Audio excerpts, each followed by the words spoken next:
இறைவனுடைய படைப்புல பாகுபாடே கிடையாது.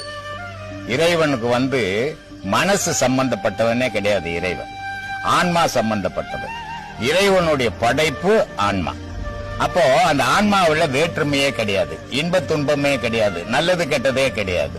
ஆனா மனசுல இன்ப துன்பம் உண்டு, நல்லது கெட்டது உண்டு.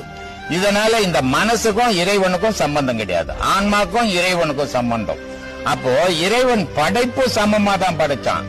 ஆனா மனுஷனுடைய மனம் இருக்குது, இது வேறுபட்டு ஒரு காலமா ஓண்டு பறந்து செத்து பறந்து அது மனச ஒவ்வொருத்தருக்கு ஒவ்வொரு நிலையில மாத்திக்கணும்.